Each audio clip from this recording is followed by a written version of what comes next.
പെരിയ ഇരട്ടക്കൊലക്കേസിൽ അന്വേഷണ ഉദ്യോഗസ്ഥരുടെ സാക്ഷി വിസ്താരം പൂർത്തിയാകുന്നു. പോലീസ് CBI ഉദ്യോഗസ്ഥരുടെ സാക്ഷി വിസ്താരമാണ് നടക്കുന്നത്. കേസിൽ 24 പ്രതികളാണുള്ളത്. 2021 ഡിസംബറിൽ CBIയെ കുറ്റപത്രം സമർപ്പിച്ച കേസിൽ കലൂരിലെ പ്രത്യേക CBI കോടതിയിലാണ് വിചാരണ നടക്കുന്നത്. SP M Pradeep Kumar, Girish Kumar, Malappuram crime branch DYSP ആയിരുന്ന നിലവിൽ അഡീഷണൽ SP ആയ CM പ്രദീപ് എന്നിവരുടെ സാക്ഷി വിസ്താരമാണ് നടക്കുന്നത്. സാക്ഷി വിസ്താരം തിങ്കളാഴ്ചയും തുടരും. CBI അഡീഷണൽ SP അനന്തകൃഷ്ണനെ അടുത്തയാഴ്ച വിസ്തരിക്കും.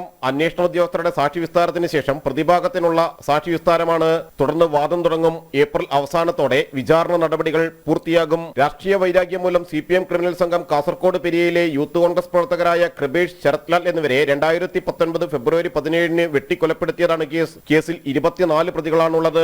A പീതാംബരനാണ് ഒന്നാം പ്രതി. ഉദുമ മുൻ MLAയും CPM നേതാവുമായ KV കുഞ്ഞിരാമനും കേസിൽ പ്രതിയാണ്. പ്രോസിക്യൂഷൻ ഭാഗത്തു നിന്ന് 150 സാക്ഷികളെ വിസ്തരിച്ചു. CBIക്ക് വേണ്ടി അഡ്വക്കേറ്റ് ബോബി ജോസഫാണ് ഹാജരാകുന്നത്. ആദ്യം ക്രൈംബ്രാഞ്ച് അന്വേഷിച്ച കേസ് പിന്നീട് CBI ഏറ്റെടുക്കുകയായിരുന്നു. ഗൂഢാലോചനയിൽ പങ്കെടുത്തെന്നും കൊല നടത്തിയവർക്ക് സഹായം ചെയ്തെന്നും വ്യക്തമായ 5 പേരെ അന്വേഷണം ഏറ്റെടുത്തതിന് പിന്നാലെ CBI അറസ്റ്റ് ചെയ്തിരുന്നു.